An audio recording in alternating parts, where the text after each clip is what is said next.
Hi friends, ఈరోజు మనం శంభాజీ మహారాజ్ గారికి ఔరంగజేబ్ విధించిన అతి క్రూరమైన 40 డేస్ టార్చర్ గురించి తెలుసుకుందాం. రీసెంట్గా రిలీజ్ అయిన చావా మూవీలో శంభాజీ గారికి ఔరంగజేబ్ ఇచ్చిన టార్చర్ కొంతవరకు చూపించారు. సెన్సార్ బోర్డ్ రూల్స్ వల్లనో లేక దాంట్లో ఉండే గ్రూసమ్ డీటెయిల్స్ వల్లనో మూవీలో 4 to 5 ఇన్సిడెంట్స్ మాత్రమే చూపించగలిగారు. ఈ వీడియోలో నేను మీకు మ్యాక్సిమం కవర్ చేయడానికి ట్రై చేస్తాను. ఛత్రపతి శివాజీ కొడుకు అయిన శంభాజీ తన 4వ ఏట నుంచే కలరిపయట్టులో శిక్షణ తీసుకోవడం ప్రారంభించారు. 16 ఏళ్ళు వచ్చేసరికి ఒక ఎలిట్ వారియర్లా తయారయ్యాడు. ఆ శిక్షణ ఎంత ఘోరంగా ఉండేది అంటే చేసిన 160 యుద్ధాల్లో ఒక్కటి కూడా ఓడిపోలేదు. శంభాజీ మహారాజ్ సిరికే వంశం వాళ్ళ వెన్నుపోటు వల్ల సంగమేశ్వర్లో ఔరంగజేబ్ సైన్యానికి చిక్కాడు. ఆయన్ని ఔరంగజేబ్ సైన్యం తలకిందులుగా క్యామెల్కి కట్టి ఎన్నో కిలోమీటర్లు అలాగే ఔరంగజేబ్ దగ్గరికి తీసుకెళ్లారు. ఔరంగజేబ్ మరాఠా రాజ్యాన్ని తనకు రాసిచ్చి ఇస్లాంని స్వీకరించమని శంభాజీ గారిని అడుగుతాడు. ఛత్రపతి శివాజీ మహారాజ్ తనకు నూరిపోసిన హిందూ స్వరాజ్య కళ, శంభాజీ తన నరనరాల్లో ఎక్కించుకున్న సనాతన ధర్మం, ఆయనలోని యోధుడు దీనికి అంగీకరించలేదు. శంభాజీ దీనికి నేను అంగీకరించను అని చెప్తూ హరహర మహాదేవ్ అని అంటాడు. ఇది నచ్చని ఔరంగజేబ్ ఇప్పటి వరకు ప్రపంచంలో ఎవరూ అనుభవించని నరకం ఇతను అనుభవించాలి అని తన సైనికులను ఆదేశిస్తాడు. అప్పటికే గాయాలతో రక్తమొడ్డుతున్న శంభాజీని మొఘల్ సైనికులు జోకర్ బట్టల్లోకి మార్చి రోడ్ల మీద ఊరేగిస్తూ అక్కడ ఉన్న వాళ్ళందరినీ ఆయన్ని కొట్టమంటారు. వాళ్ళు శంభాజీ మహారాజ్ను రాళ్లతో గుడ్లతో కొడుతూ తిడుతూ ఉంటారు. ఇలా ఒక రోజంతా గడిచాక ఆయన్ని తీసుకెళ్లి ఒక చీకటి గదిలో బంధిస్తారు. అందులో ఆల్రెడీ కొన్ని కుళ్ళిన శవాలు ఉంటాయి.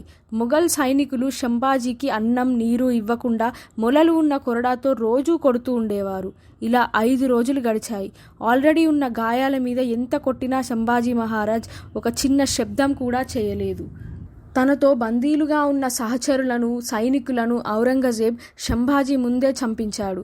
ఇదంతా అతని ధైర్యాన్ని దెబ్బతీయడానికి. వాళ్ళ చావులను చూసి శంభాజీ బాధపడ్డాడే తప్ప భయపడలేదు. ఇది చూసిన ఔరంగజేబ్ అతన్ని ఇంకా చిత్రవదలు పెట్టమన్నారు. మొఘల్ సైనికులు శంభాజీ మీద మరిగే నీళ్లను పోశారు. అతని తోలు పొక్కులు వచ్చి ఊడిపోయింది. ఇనుప కడ్డీలను వేడి చేసి శంభాజీ చేతుల్లో గుచ్చారు. ఇంకా నెక్స్ట్ 5 డేస్ ఇలానే చేస్తూ రోజూ కొట్టేవారు. శంభాజీ అరవడం కాదు కదా, నవ్వుతూ హరహర మహాదేవ్ జగదంబ అనేవారు. ఔరంగజేబ్ రోజు సాయంత్రం వచ్చి మతం మారు, నీ రాజ్యం నాకు ఇచ్చేయి, నీ మిలిటరీ సీక్రెట్స్ ఏంటి అని అడిగేవాడు. శంభాజీ వీటికి ఏ సమాధానం ఇచ్చేవాడు కాదు. 11వ రోజు నుంచి శంభాజీని ఇంకా చిత్రవదన పెట్టమని ఔరంగజేబ్ తన సైనికులను ఆదేశించాడు. మొఘల్ సైనికులు హాట్ రాడ్స్ని శంభాజీ ఛాతిపై, కడుపుపై, వెన్నుపై పెట్టి కాల్చేవారు. ఇంకా ఎముకలు విరిగిపోయేలా కొట్టేవారు. ప్రతిరోజు ఆ కొట్టిన దెబ్బలకి ఉప్పు కారం రాసేవారు. ఇలా 4 రోజులు సాగిన తర్వాత 15వ రోజు ఔరంగజేబ్ మళ్ళీ వచ్చి తనని మతం మారమన్నాడు. దీనికి సమాధానం ఇవ్వకుండా నన్ను వదిలేస్తే నిన్ను చంపేస్తా అనేలా చూశాడు శంభాజీ. ఇన్ని చిత్రవదలు పెట్టినా భయపడడం కాదు కదా. తన కళ్ళల్లోని ధైర్యాన్ని చూసిన ఔరంగజేబ్ చిర్రెత్తిపోయి కనుగుడ్లను పీకేయమన్నాడు.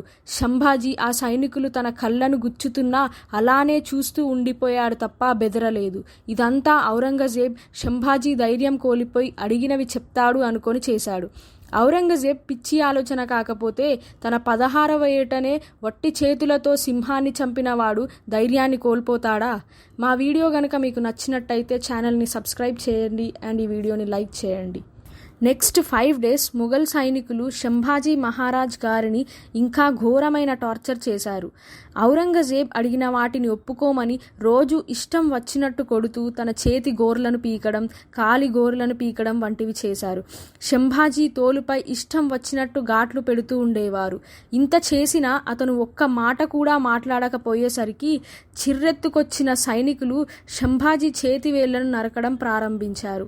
ఔరంగజేబ్ అడిగిన వాటికి ఒప్పుకుంటావా లేదా అంటూ చేతి వేళ్లను నరికి ఓవర్ బ్లీడింగ్తో చనిపోకుండా ఉండడానికి వేళ్లు నరికాక బ్లీడింగ్ ఆపడానికి హాట్ రాడ్తో ఆ గాయాన్ని కాల్చేవారు. తన రాజ్య ప్రజలు సనాతన ధర్మం కోసం శంభాజీ ఎంతటి నరకాన్ని అనుభవించడానికైనా సిద్ధమయ్యాడు.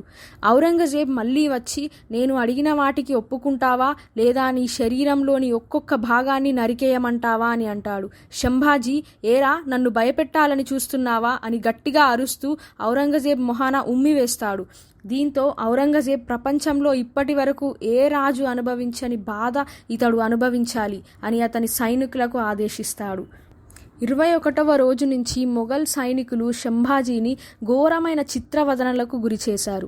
అతని శరీరంపై కరిగిన సీసం పోయడం, కాలి వేళ్లను నరకడం, అన్నం నీరు చాలా తక్కువగా ఇవ్వడం వంటివి చేశారు.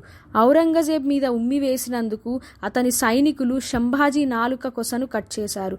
సినిమాలో లాగా నాలుక మొత్తం పీకించడం కాదు, పాదాలు, అరచేతులలో మొలలను దించడం. మన చేతుల మీద గట్టిగా కొడితేనే మనం తట్టుకోలేం, అలాంటిది మొలలను దింపితే ఎలా ఉంటుందో మీరే ఊహించుకోవాలి. ఇంకా తగిలిన దెబ్బల మీద వేడి నూనె పోయడం, ఇలా ఇంకో 10 రోజులు చేశారు. అప్పటికే ఆజానుబాహుడైన శంభాజీ మహారాజ్ సన్నగా తోలంతా ఊడిపోయి ఎముకల గూడులా తయారైపోయాడు.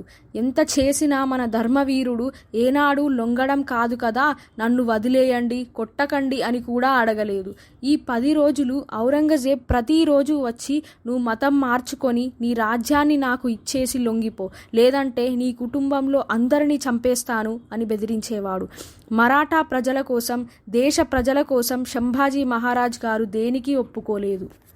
చివరి 10 రోజుల్లో అప్పటి వరకు పెట్టిన టార్చర్ కన్నా ఘోరమైన టార్చర్ ఇచ్చారు మొఘల్ సైనికులు. శంభాజీ బ్రతికుండగానే పొక్కులు వచ్చిన తన తోలుని కోయడం ప్రారంభించారు. అంటే ఒక మేక తోలును ఎలా తీస్తారో అలా. తన ఛాతీపై, కడుపుపై, వీపుపై, తొడలపై ఉన్న తోలుని వలిచేశారు. రక్తం కారుతున్న తన శరీరానికి ఉప్పు కారం రాశారు. హరహర మహాదేవ్ అంటూ శంభాజీ ఓర్చుకున్నాడే తప్ప అరవలేదు. శంభాజీ జాయింట్స్ అంటే మోచేతులు, మోకాళ్ళు ఆపోజిట్ డైరెక్షన్లో లాగి విరక్కొట్టేశారు. ఇది ఎలా ఉంటుందో మీరే ఊహించుకోవాలి. తన అరచేతిని నరికేశారు. ఔరంగజేబ్ ఇప్పటికైనా లొంగిపోతావా అని అడిగితే సమాధానం కూడా ఇవ్వలేదు. ఇతన్ని ఏమి చేసినా లొంగడు అని అర్థమైన ఔరంగజేబ్ తల నరికేయమంటాడు. మొఘల్ సైనికులు తన శరీరాన్ని పులిగోర్లతో గీరి చివరగా 40వ రోజున తలను నరికేసి శరీరాన్ని ముక్కలు ముక్కలుగా చేసి నదిలో పడేస్తారు. ఇది తెలిసిన అక్కడి ప్రజలు దొరికిన భాగాలన్నీ తీసి శరీరాన్ని ఒక్కటిగా కుట్టి శంభాజీ మహారాజ్ గారికి అంత్యక్రియలు చేస్తారు. ఇంతటి గొప్ప వీరుని గురించి మన చరిత్ర పుస్తకాల్లో ఎక్కడా లేదు. కారణం, మన చరిత్ర రాసిన వాళ్ళు అమ్ముడు పోవడం. ఔరంగజేబ్ ఢిల్లీకి సుల్తాన్ అయి ఉండొచ్చు, కానీ మరాఠా యోధులు 27 ఏళ్లు అతన్ని ఢిల్లీలో కూర్చోకుండా చేశారు. నిరంతరం యుద్ధాలతో అతను రాజ్యానికి దూరంగానే బతికాడు. చివరిగా శంభాజీ మహారాజ్ గురించి ఏమన్నాడంటే, నాకు 4 కొడుకులున్నారు, వాళ్ళల్లో ఒక్కరైనా శంభాజీలా ఉండి ఉంటే ఈ దేశం మొత్తం నాదై ఉండేది అని అన్నాడు. ఈ దేశంలో ఇంకా హిందుత్వం బ్రతికి ఉంది అంటే ఇలాంటి వీరుల ప్రాణత్యాగాలే కారణం, లేదంటే మన దేశం ఎప్పుడో హిందుత్వాన్ని కోల్పోయేది. మా వీడియో కనుక మీకు నచ్చినట్లయితే మా ఛానల్ని సబ్స్క్రైబ్ చేయండి అండ్ ఈ వీడియో లైక్ చేయండి అండ్ అందరికీ షేర్ చేయండి. Thank you.